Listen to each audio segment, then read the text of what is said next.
पंडित जी प्रणाम। प्रणाम। ये जो भी आज हम ब्राह्मण लोग पूजा पाठ करते कर्मकांड करते हैं, बेसिक लेवल का, जैसे आसन शुद्धि हो गया और भूत शुद्धि हो गया और कालम पाप पुरुष शुद्धि हो गया, ये सब क्यों करना चाहिए, क्या आवश्यकता है और नहीं करने से इसका दुष्परिणाम क्या हो सकता है? देखिए, कर्मकांड में बहुत सारे साधना क्रम में या कर्मकांड की ये जो बेसिक लाइन है, कर्मकांड में बहुत कुछ शुद्धि, तत्व शुद्धि, आत्मशुद्धि, ब्रह्म शुद्धि, ज्ञान शुद्धि का बहुत सारा विवेचन है। आसन शुद्धि क्यों करना चाहिए? हम लोग जो बैठते हैं, पहले कहते हैं जो आसन मंत्रस्य मेरुपृष्ठ ऋषि सुतलिम छंद श्रीकुरुमुर देवता आसन परिग्रहण विनियोग। ये जो आसन क्रिया है इसको कमलासन कहते हैं।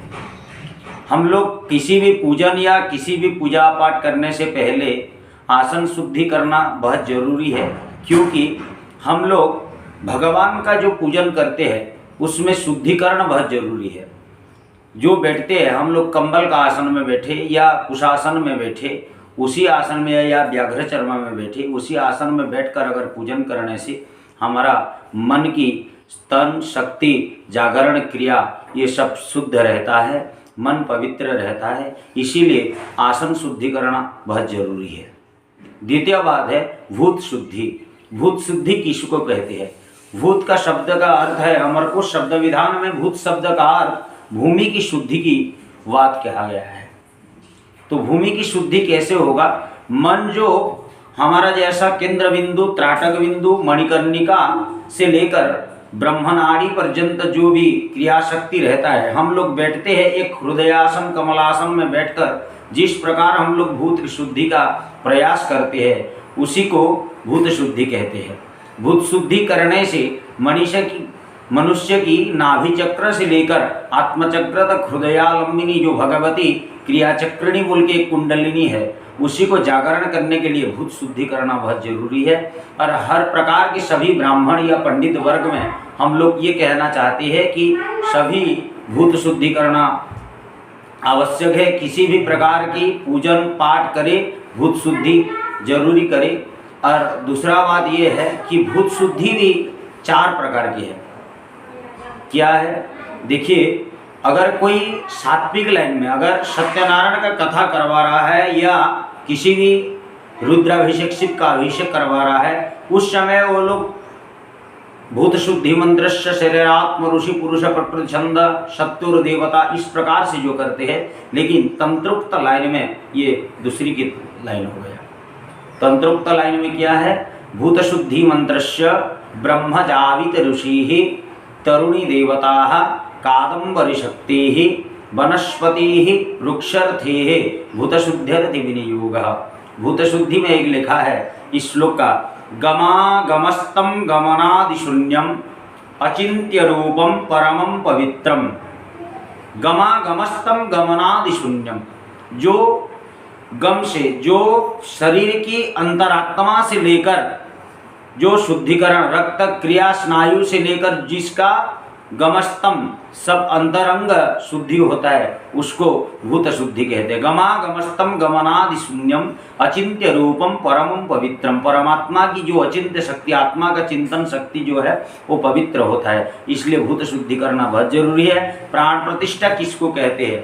प्राण प्रतिष्ठा जो हम लोग बोलते हैं, प्राण प्रतिष्ठा में अस्य श्री प्राण प्रतिष्ठा मंत्रस्य भगवान ब्रह्मा विष्णु महेश्वरा ऋषय ऋक् जयुषाम अथर्वाणि छंदंसि यगसृष्टि प्राणशक्तिर्देवता आंग बीजम ह्रीं शक्ति क्रों किलकम स्वदेहि प्राण प्रतिष्ठा करण विनियोग। हम लोग खुद की प्राण प्रतिष्ठा करते हैं। ये आत्मा तो ऐसे ही जीवात्मा परमात्मा से मिलन हो चुका है, लेकिन फिर भी हम लोग इसको प्राण प्रतिष्ठा क्यों करते हैं? भगवान की सान्निध्य प्राप्ति के लिए। कर्मकांड में भगवान की सान्निध्य प्राप्ति के लिए या कोई भी कर्म हम लोग उसी क्रिया को सविशेष करने के लिए हम लोग प्राण प्रतिष्ठा करना बहुत जरूरी है। और प्राण प्रतिष्ठा इसलिए किया जाता है कि हम लोग ये जीवात्मा अमर है, इसका कभी प्राण प्रतिष्ठा हम लोग खुद की देह को करते हैं। जीव का देह मात्र को ही प्राण प्रतिष्ठा किया जाता है। ये अंतिम में देह को मनुष्य छोड़कर जाता है, लेकिन जीवात्मा परमात्मा से हर समय मिलन रहता है। ये प्राण प्रतिष्ठा नहीं करके, स्वदेह प्राण प्रतिष्ठा नहीं करके अगर हम पूजा पाठ करते हैं, आसन शुद्धि, भूत शुद्धि, पाप पुरुष शुद्धि नहीं करके पूजा पाठ करते हैं, तो कर्मकांड करते हैं, किसी का भी शादी विवाह से लेके चंडी पाठ इत्यादि। ये शास्त्र में लिखा गया है, कर्मकांड में अगर कर्मकांड को ज्ञानकांड से अंतर्गत है, यजुर्वेद ऋग्वेद में शुक्ल यजुर्वेद के अंतर्गत हम लोग कर्मकांड करते हैं, तो शुक्ल यजुर्वेद के अंतर्गत ये कहा गया है कि अगर हम लोग ये न्यास वगैरह या भूत शुद्धि, पाप पुरुष शुद्धि, प्राण प्रतिष्ठा, हमारा अंतर्मातृका, बहिर्मातृका, रुद्र न्यास, विष्णु न्यास, ये सब अगर नहीं करेंगे, अर्घ्य संस्कार वगैरह नहीं किया जाएगा, तो कोई भी काम करने से पहले ये निष्फल हो जाता है। वेदानां सद्धृतंश्चैव देवानां उद्धृतंस्तथा कादम्बिन्या जद्वादिश्चैव न्यासानां निष्फलं भवेत्। ये अनुष्ठान प्रकाश के 336 नंबर पेज लास्ट लाइन में ये व्याख्या किया कि अगर कोई भी न्यास वगैरह शुद्धिकरण ना किया जाए तो उसी कर्म निष्फल हो जाता है। तो जैसे अभी जनरली कोई आदमी को कोई एस्ट्रोलॉजर बोल दिया कि ये मंत्र जाप करो, और वो जाप में करांगान्यास या जो भी न्यास विधियाँ हैं वो नहीं करके अगर खाली जप माला लेके जप करे, तो उसको कोई कुछ फायदा मिलेगा या उसका क्या नुकसान है? नहीं, उसी को देखिए, अगर कोई भी वो एस्ट्रोलॉजर अगर बता दिया तो उसको अगर कोई ब्राह्मण के सानिध्य में वो अगर करेगा, जो भी साधक है या जिसको बताया है, तो वो तो सिद्धि मिल जाएगा। लेकिन बात ये है कि 1,25,000 में हर मंत्र पुरस्चरण होता है, तो 1,25,000 में मंत्र जो पुरस्चरण होता है, किसी की अगर ब्राह्मण के सानिध्य में वो मंत्र का जाप करेगा, तो वो ब्राह्मण अगर न्यास वगैरह करके उसका अगर संकल्प लेके प्रतिनिधित्व में अगर वो करवा रहा है तो वो ठीक है। लेकिन वो अगर खुद करना चाहता है तो किसी भी मंत्र के न्यास, मार्जन, पुरस्चरण से लेकर 10 ब्राह्मण भोजन पर्यंत वो सभी का कंप्लीट करना बहुत जरूरी है, नहीं तो मंत्र का सिद्धि नहीं मिल सकता है। और जैसे हम लोग भूत शुद्धि वगैरह, आसन शुद्धि हो गया, एक पाप पुरुष शुद्धि है, दूसरा एक आत्मा शुद्धि करके, ऐसा मैं बहुत दिन पहले उसको अध्ययन कर रहा था।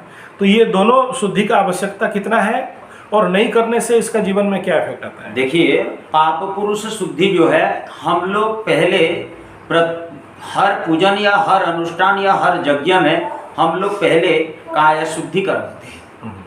काया शुद्धि क्यों करवाया जाता है? देखिए, लिखा है शास्त्र में, ओम माने अतः पाप पुरुष सद्ध्यानम गोदानम मनमस्मितः गोदानि पुण्य भवतिश्चैव कायानं शुद्धमेव च पंचगव्या दधि दुग्धम घृतमश्चैव दुग्धानं ब्रह्ममेव च पंचगव्या परिस्तुत्य देवकाया मनस्विते। ये काया शुद्धि मानसागरी के ब्रह्मखंड में ये इसको व्याख्या किया गया है। क्या वो बोल रहा है, पुस्तक कह रहा है कि जैसे काया शुद्धि से लेकर हम लोग प्रत्येक कर्म में पहले काया शुद्धि करते हैं, गोदान करते हैं। उसमें लिखा है गोदान में कि पाप पुरुष ज्ञात अज्ञानकृत विदेहकृत परस्त्रीहरण पर वृक्षारोहण वर निंदाकरण वेद निंदाकरण पलासुरशूर्ण भक्षण भक्षण भक्षण गुरु निंदाकरण निद्राशमी बिंदु निष्कलन परस्त्रीहरण रजस्वलास्त्रीगमन, ऐसे बहुत सारे व्याख्या किया गया है। तो उसी प्रकार से काया शुद्धि हम लोग करते हैं। काया शुद्धि करने से जो भी पाप अंतर्गत जो भी हम लोग संकल्प लेते हैं, पाप मन से अगर कुछ भी संकल्प लिया होगा या बहुत पहले से अगर मन का पवित्रता के लिए पाप पुरुष का ध्यान करके हम लोग पाप शुद्धि या काया शुद्धि, आत्मा शुद्धि करवाते हैं। आत्मा शुद्धि का मतलब है भगवान, परमात्मा और जो करता होगा और ब्राह्मण, तीनों की ही परस्पर निरीक्षण, तीनों की ही शुद्धि को ही आत्मा शुद्धि कहते हैं। ये नहीं है कि बस ब्राह्मण ही करेगा, वो कर्ता को भी करना चाहिए। कर्ता भी आत्मा शुद्धि करना बहुत जरूरी है। पाप पुरुष शुद्धि कर्ता भी करेगा, आसन शुद्धि कर्ता का भी होगा, जो यजमान है, यजमान का आसन शुद्धि, भूत शुद्धि, प्राण प्रतिष्ठा, न्यास वगैरह, ये हमारा जो अंतर्मातृका बहिर्मातृका ये सब करना बहुत जरूरी है। कुंडली में ब्रह्मरंध्र में हमारा शास्त्र कह रहा है कुंडली की हृदय से लेकर ब्रह्मरंध्र तक जितने भी है वो सब जगह में ब्रह्मरंध्र से लेकर कुंडली में जितना भी जगह है वो सभी जगह में ब्राह्मण का ब्रह्म और सावित्री ये दो देवता का स्थापना कहा गया है। तो हृदय में गायत्री सावित्री और ब्रह्मा, ब्रह्म सावित्री इसलिए कहते हैं कुंडली को। कुंडली में जैसे लिखा है अंग नम बंग नम जंग नम रंग नम संग नम नंग नम नाभो नाभि पर्यंतम कंठावस्थिते संग नम रंग नम ठंग नम जंग नम रंग नम, ये जो लिखा है ये सब बीज मंत्र है, इसको ब्रह्म बीज कहते हैं।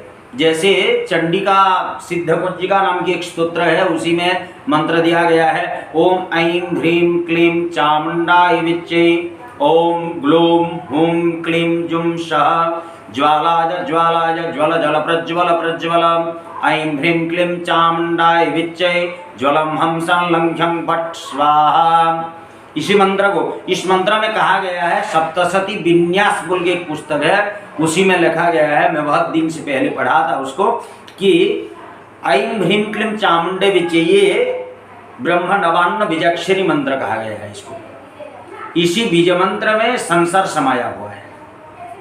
महाकाली, महालक्ष्मी, महासरस्वती तीनों की समष्टि से इसको ब्रह्म वैवस्वत कहा गया है। तो जो जैसे ऐं ह्रीं क्लीं चामुंडे विच्चे ओम ग्लूम, ये ग्लूम बीज का किसका है? ग्लूम बीज शिव का हो गया। शिव का बीज मंत्र है, वराह का बीज मंत्र है, सावित्री का बीज मंत्र है, गायत्री भी यहाँ समाया हुआ है, सरस्वती से लेकर यहाँ विष्णु से लेकर हर प्रकार की देवता का यहाँ समाये हुए हैं। सभी की समष्टि को मिश्रित करके इस बीज मंत्र को कहा गया है। इस बीज मंत्र का नाम निकुंबिड़ा है।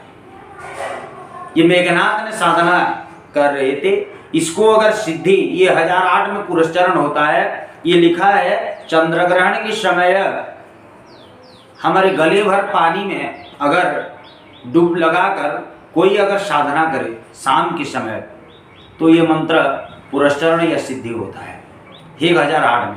तो इस मंत्र का हमारा फिर कहा गया है कि इसमें जैसे पंचमकार की मतलब मत्स्य मांस जो हो गया, ये तो हम लोग तामसिक रीति में है, लेकिन हम लोग यहाँ सात्विक से लेकर तामसिक के अंतर्गत हम लोग अगर आएंगे तो जो बीरी बोलते हैं उड़द, तो उड़द का हमारे उड़िया में बीरी बोलते हैं, तो उड़द का उसका महू में मदरस में उसको उड़द को ऐसे भोग लगाकर उसको लगाकर अग्नि में उसको सेक लगाकर उसको भोग लगा जाएगा। फिर कांस्य पात्र में नारियल का पानी दिया जाएगा। तांबे के पात्र में उड़द और मदरस और जो जायफल बोलते हैं जायफल उसका भोग लगा जाएगा। ये सब मैंने तामसिक रीति में वो तामसिक का बलि लेता है माँ, लेकिन तामसिक के समष्टीकरण के लिए उसका अगर ऊर्जावान देने के लिए हम लोग उसी का भोग लगाएंगे। ये सात्विक भी हो गया तामसिक भी हो गया, दोनों की प्रादुर्भाव। तो उसी प्रकार हर बीज मंत्र में हर प्रकार देवता, बहुत प्रकार देवता, 33 कोटि देवता जो बोलते हैं ये तो 33 प्रकार के देवता है। हमारे हिंदू परंपरा में 33 कोटि देवता जो बोलते हैं 33 प्रकार के देवता है। जैसे लिखा है माने हमारा शंकराचार्य ग्रंथावली में भगवती का एक उपासना कांड के एक अंतर्गत है कल्याण वृष्टिक स्तोत्र में। वहाँ शंकराचार्य एक बार मल्लिकार्जुन जिस समय स्थापना की श्रीशैलम मल्लिकार्जुन में, उस समय भगवान ने एक स्तोत्र का वर्णन किया था, वो कल्याण वृष्टिक नामक स्तोत्र है। लक्ष्येषु पीततवक्षि विलोकनानां मालोकयस्य त्रिपुरसुन्दरीमां कथं चेत् न्यूनं मयापि तव करुणैकपात्रं जाति जनस्यति ततो न च जायते च। लक्ष्येषु पीततवक्षि विलोकनानां, हे भगवती, लाखों करोड़ों भक्त हर रोज आपकी उपासना करते हैं, हर रोज आपकी चिंतन प्रार्थना अर्चना करते हैं लाखों करोड़ों भक्त। लक्ष्य सुपी ततवाक्षि विलो कलानाम, मां आलोक सप्तमा विभक्ति हो गया। मां आलोक जो आलोक प्रदान करने वाली है, जो संसार को आलोक प्रदान करवाता है। लक्ष्य सुपी ततवाक्षि विलो कलानाम मालो कयश्य त्रिपुर सुंदरी माम कथम चेत। त्रिपुर सुंदरी, त्रिपुर सुंदरी किसको कहते हैं? जो स्वर्ग मर्त्य और पाताल तीन भूमि की अधिष्ठात्री है। यहाँ त्रिपुर सुंदरी भगवती भुवनेश्वरी को कहा गया है। वो सोमेश्वर व भगवती सावित्री, मैत्री और गायत्री तीन की समष्टि से ये भुवनेश्वरी महाविद्या का प्रादुर्भाव हुआ। जैसे महाकाली, महालक्ष्मी, महासरस्वती तीनों की समष्टि से चंडी का आविर्भाव हुआ, इसी प्रकार सावित्री, मैत्री और गायत्री तीनों की समष्टि से ये भूर्भुवः स्वः ये तीन बीजाक्षर मंत्र में संसार समाया हुआ है। गायत्री मंत्र में ब्रह्मांड का सब कुछ समाया हुआ है। तो जहाँ गायत्री, फिर सावित्री, वेद माता सावित्री, और वहाँ मैत्री, मैत्री वो तीनों की समष्टि है। मैत्री भी, गायत्री, सावित्री और मैत्री तीनों बहन है ये।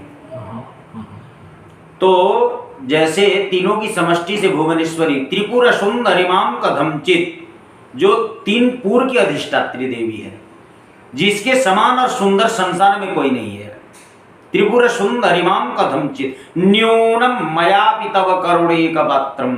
जगतगुरु शंकराचार्य स्वयं भगवान शंकर जी है, वो बोल रहे हैं न्यूनम, हेमा मेरे को न्यूनम मयापि तव करुणैक पात्रम, मेरे जैसे नास्तिक आज तक पैदा नहीं हुआ है। जगतगुरु बोल रहे हैं कि मेरे जैसे नास्तिक आज तक पैदा ही नहीं हुआ है। मैं मूर्ख हूं, मूर्ख।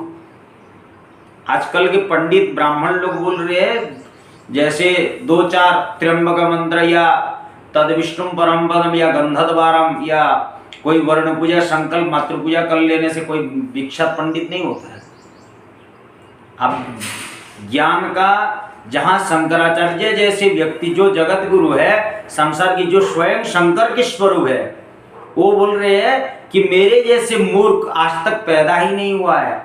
हेमा न्यूनम मयापि तव करुणैक पात्रम, मेरे को आपके पास जो न्यूनम छोटे से छोटे कोई अगर करुणा का कृपा है, कोई अगर छोटा कृपा है तो थोड़ा मेरे को कृपा की दृष्टि देना मेरे ऊपर। न्यूनम मयापि तव करुणैक पात्रम जाति जनुष्यति ततो न च जायते च।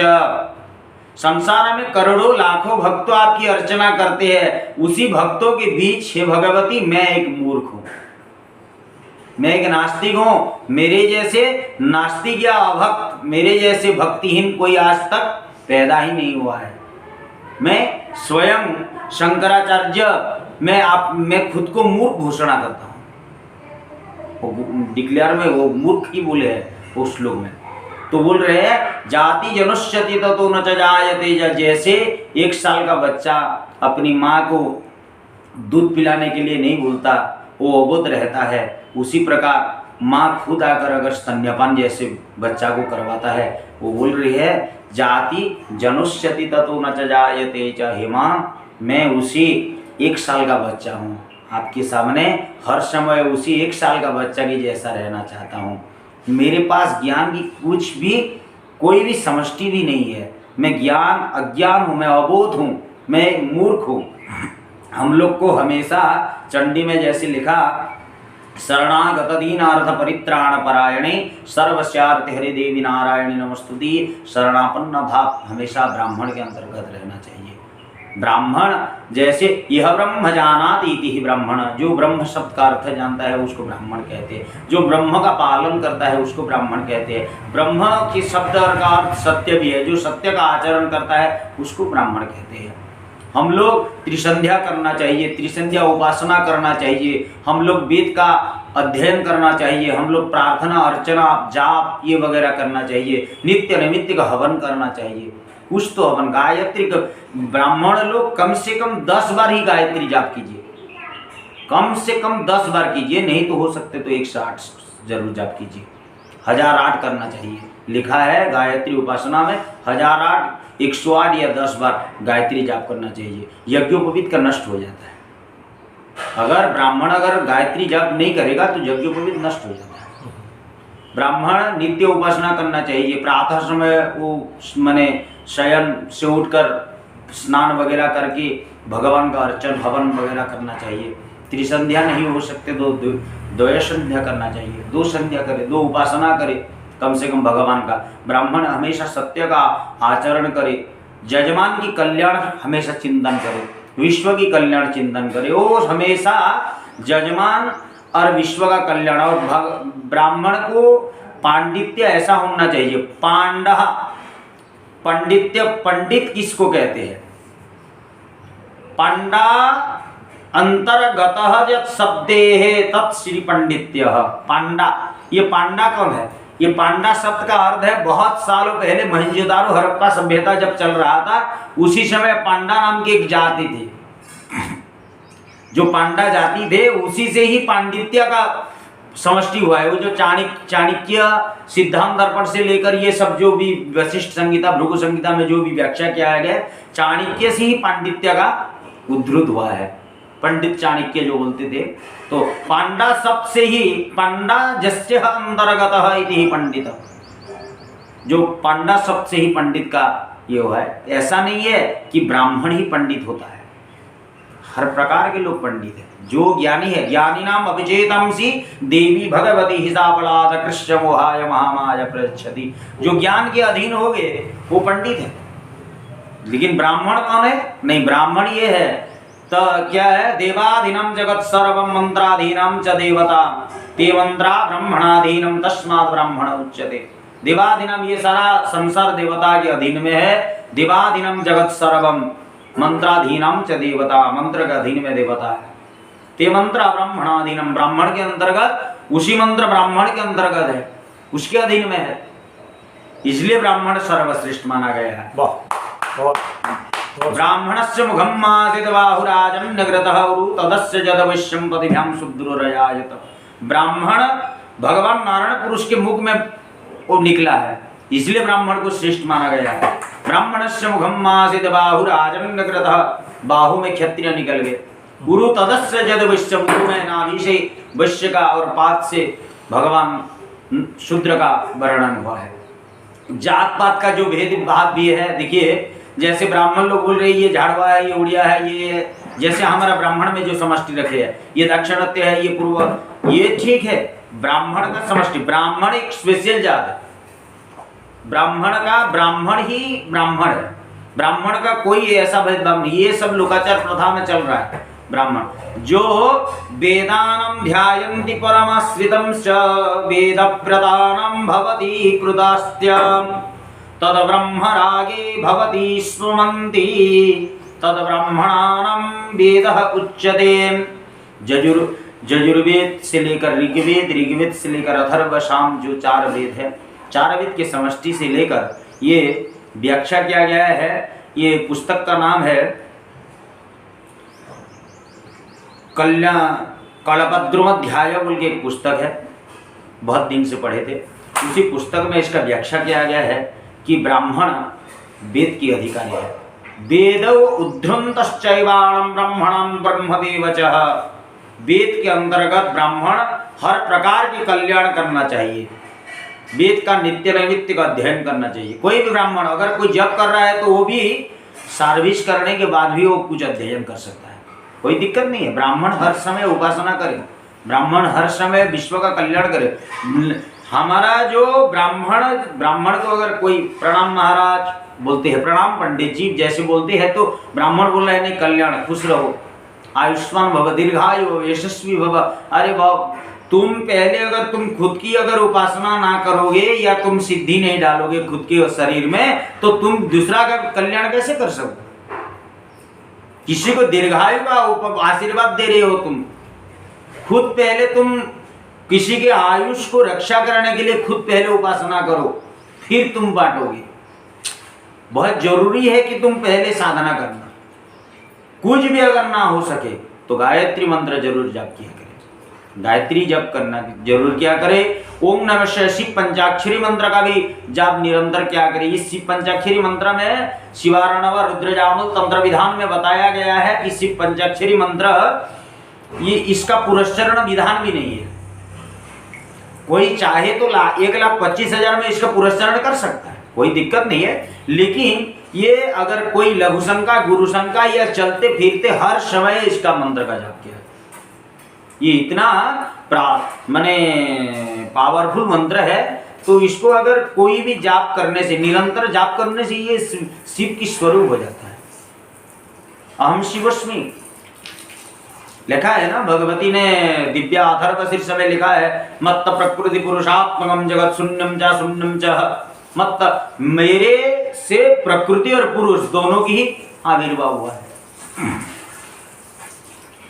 तो भगवान ब्राह्मण को भोग और मोक्ष सब कुछ प्राप्त करने के बाद, ये जैसे हमारा मंत्र जाप हुआ या कोई स्तोत्र या साधना का हम लोग वर्णन या पूजन करते हैं या अर्चन करते हैं, तो उसी में क्या है कि हम लोग भोग और मोक्ष, भोगश्च मोक्षश्च करे बंधु। भोग और मोक्ष, कलियुग में मनुष्य को 2 चीज जरूरी है।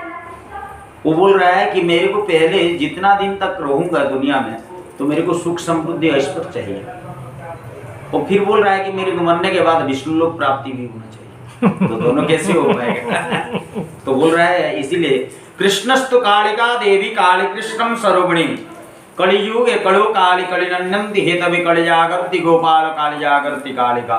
गोपाल नामक पुरुष और काली नामक स्त्री नहीं कली को संहार की करेंगे।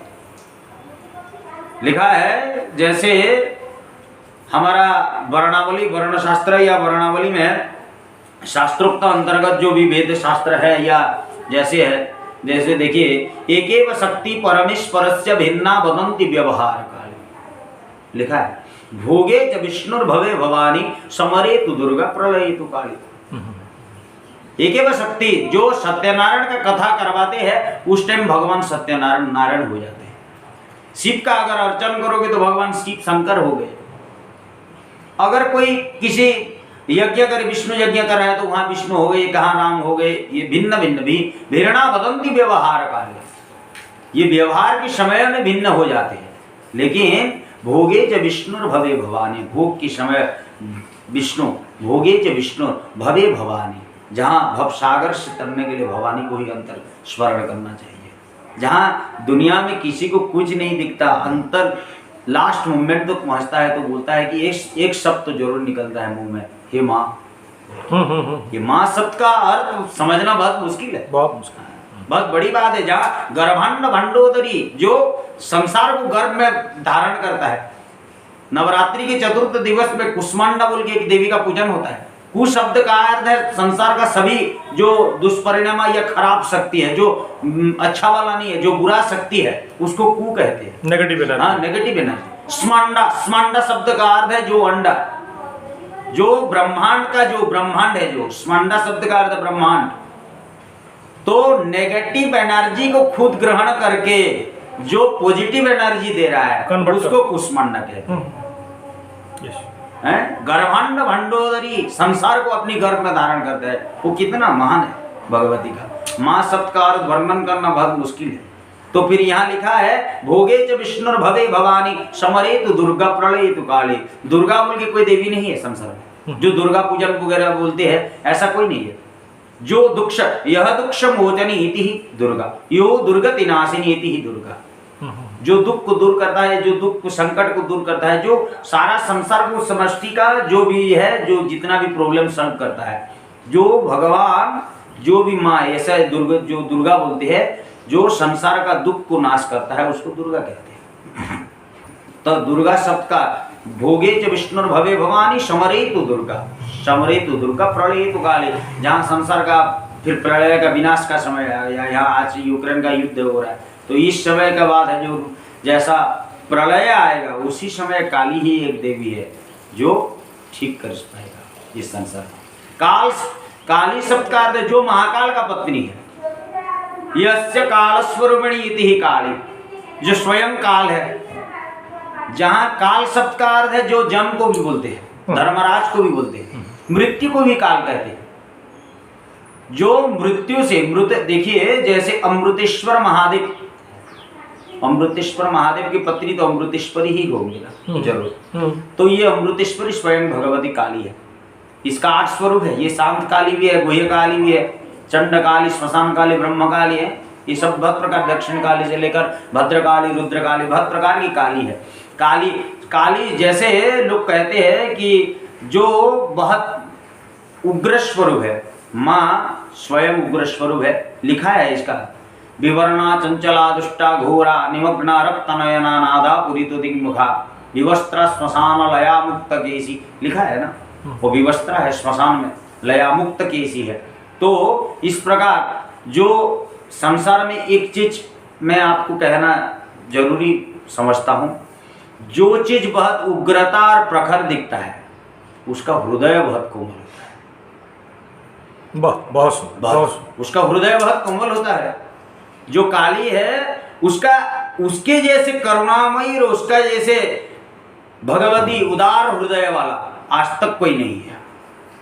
वो जगत जननी परम्बा राजा राजेश्वरी करुणामयी है उसके जैसे, और संसार में उसके उतना भोग और मोक्ष देने वाला शक्ति आज तक कोई पैदा नहीं हुआ है।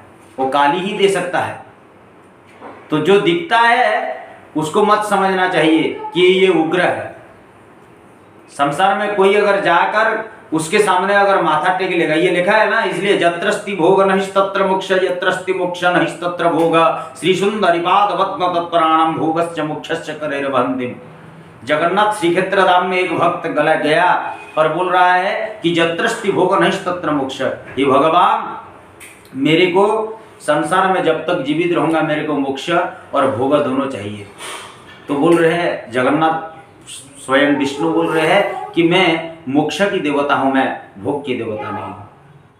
तो भोलाभद्र के पास जब गया शूलपाणी, वो बोल रहे हैं कि मैं भोग की देवता हूं, मैं मोक्ष नहीं दे सकता। भोगश्च मोक्ष, तो जत्रस्ति भोग नहिस्तत्र मोक्ष, यत्रस्ति मोक्ष नहिस्तत्र भोग।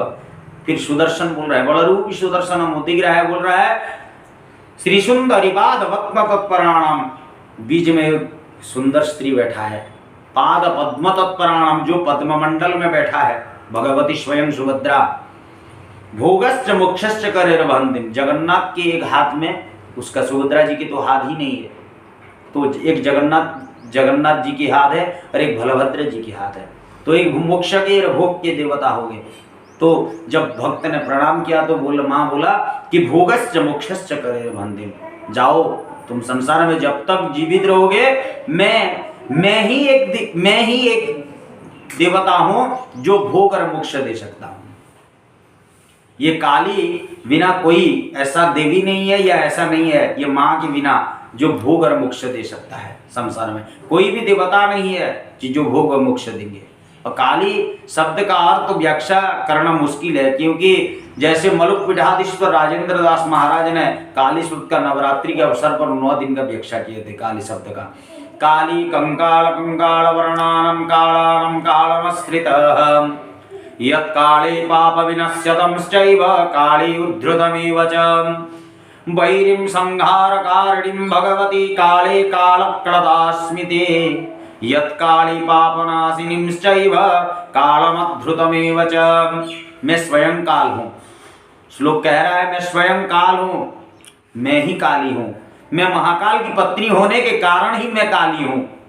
मैं संसार को जो काल में घुसा होता है, जो काल के पास जो चला जाता है, मैं उसको खींच के लाता हूँ, मैं वही काली हूँ। जिसको दरिद्रता से मैं दूरीकरण करता हूँ वही काली हूँ। क्षंतव्यो में पराध, भगवती बोल रहा है प्रकटित बदनो काम रूपी कराले। क्षंतव्यो, हे माँ आपके चरण में नतमस्तक में दंडवत प्रणाम करता हूँ। जो भी मेरे को ज्ञात अज्ञात में जितना भी गलती हो गया है, भूल हो गया है, उसको सब क्षमा करे। लेकिन माँ यहाँ बोल रहा है यत्काल पापिम दूरीकरणमश्चैव ब्रह्माणं ब्रह्मणेव च ब्रह्मण्डं भण्डोदरींश्चैव उदारद्रुनमस्मित्याह कल्याणं कारणींश्चैव मद्धृतं मास्मस्मितः। ये काली ब्रह्मांड संहिता में लिखा है कि क्षमा प्रार्थना है, बस तुमको क्षमा प्रार्थना नहीं करना चाहिए। क्योंकि मैं माँ हूं। कष्ट अगर मैं ना सहूंगा तो कौन सहेगा? संसार में मैं अगर कष्ट को नहीं सहन करूंगा तो कौन करेगा? भगवती बोल रहा है कि संसार के हर प्रकार की कष्ट मैं ही सहन करूंगा। तो मैं गर्भांड भांडोदरी हूं, माँ 10 मास गर्भ में धारण करके पुत्र को जन्म करता है। तो उतना कष्ट अगर जगत जननी परम्बा ने सहने की क्षमता रखता है तो उसी माँ को हम लोग दंडवत नतमस्तक बारंबार कोटि कोटि नमस्कार प्रणाम करते हैं। क्योंकि जगत जननी ना अगर माँ शब्द का अर्थ होता ना ये संसार होता। योनि नहीं होने से ब्रह्मांड का उत्पत्ति होना मुश्किल है। काली शब्द का अर्थ जो कामाक्षा में आप लोग योनिपीठ में जो कामाक्षा तंत्रावली में जो देखते हैं ये स्वयं काली है। जो काली दिखता है, काली शब्द को पहले कभी भी किसी को भयभीत ना किया करो। हर प्रकार के साधक वर्ग के लोग को या ब्राह्मण को या जो भी साधक साधिका है, मैं उसको यही सूचना देना चाहता हूँ कि मैं काली साधक हूँ, मैं काली के उपासक हूँ। ये सब गर्व से ना कहिए, क्योंकि काली आप लोग बोलते हैं काली उग्र स्वरूप है। मैं तो कहूँगा कि उसके जैसे उदार हृदय वाले माँ संसार में कोई नहीं होगा। क्योंकि मैं ये कहना ठीक नहीं होगा कि मैं उसके उपासक हूँ बोलकर, क्योंकि हम लोग न्यूनम मयापि तव करुणिका पात्रम, बहुत पहले से मैं शंकराचार्य का बात बोल चुका हूँ कि जहाँ शंकराचार्य जैसे लोग मूर्ख है तो हम लोग तो ऐसे मूर्ख से भी और हीन है। हम लोग का कहाँ ज्ञान है? हमारे जैसे मूर्ख तो संसार में कोई नहीं होगा। हम लोग ज्ञानी नहीं है। लेकिन बात ये है कि किसी को भयभीत ना किया करो, किसी को गलत प्रेस्क्राइब करके, किसी को गलत चीज बताकर उसको जैसे लूटने की कोशिश मत किया करो। कर्मकांड बहुत अच्छा से करो। आने वाला पीढ़ी सब कैसे आगे जाकर बहुत उच्च होगा, ब्राह्मण का सम्मान रहेगा, ब्राह्मण जात का कैसे परिचय बने। ये बहुत हड़प्पा मोहनजोदड़ो सभ्यता से बहुत पहले से ब्राह्मण श्रेष्ठ है। ब्राह्मण ऋषि परंपरा से लेकर गोत्र प्रवर से लेकर ब्राह्मण का परशुराम है। ब्राह्मण यज्ञोपवीत में किसी को दंडित करने की भी क्षमता रखता है। यज्ञोपवीत का आज की डेट में बहुत सारे ब्राह्मण है जो यज्ञोपवीत नहीं जानते हैं बनवाना, यज्ञोपवीत का प्रतिष्ठा करना नहीं जानते हैं, गायत्री मंत्र का जाप नहीं कर रही है। सभी उपासना किया करे। पूजा उपासना कर्मकांड में हम लोग अगर किसी के घर में जाकर अनुष्ठान या पूजन करेंगे, उसको अगर झूठ बोलकर कुछ कर्म छोड़कर चले आएंगे तो ऊपर वाला देख रहा है, भगवान परमात्मा देख रहा है। हम लोग किसी को झूठ नहीं बोलना चाहिए। हम लोग अगर झूठ बोलकर कुछ ले आएंगे या करेंगे तो क्या है, हमारा कर्म में परिमार्जित रह जाएगा। पापाणम पाप दोषाणम ब्रह्म हत्या कृतं पापम शिर ब्रह्म कपूलकम महिश्च मरजनं वंदे ब्रह्म हत्या च शक्ति। ब्राह्मण को अगर ब्राह्मण का कोई अगर हत्या कर दे तो उसको ब्रह्म हत्या दोष लगता है। लेकिन ब्राह्मण अगर खुद की शास्त्र वेद को अगर हत्या कर दे तो उसको ब्रह्म शास्त्र अभिशाप लगता है। तो ब्राह्मण शास्त्र का माने आप लोग अगर कुछ पुस्तक पढ़ रहे हैं तो जजमान नहीं जानेगा, इसको हम लोग छोड़ देते हैं बोलेंगे और 10 पेज आगे जाकर पढ़ लेंगे तो उसमें क्या है, आपको ब्रह्म हत्या दोष लग जाएगा। ऐसा मत किया करे। साधना में भगवान को ही झूठ बोलेंगे तो क्या होगा? ये संसार उसका है। संसार में हम लोग कुछ नहीं है। सब हर समय समर्पण, आत्मसमर्पण भाव और शरणागत भाव से ही पूजन किया करे, उपासना किया करे। आगे जाकर उत्तरार्ध पीढ़ी में हम लोग बोलेंगे कि बहुत सारे ऐसे ज्ञान पंडित विद्वान हो, जैसे कालिदास। मूर्ख कालिदास से अगर पंडित हो गया तो हम लोग कहाँ ना बन सकेंगे। हर समय सभी के पास ज्ञान है, सभी के पास जैसे साधना का चक्र है, क्रिया चक्र है। हम लोग जागरण करना चाहिए। बहुत आगे जाकर उत्तरार्ध पीढ़ी जागरण होगा, यही हमारा आशा है।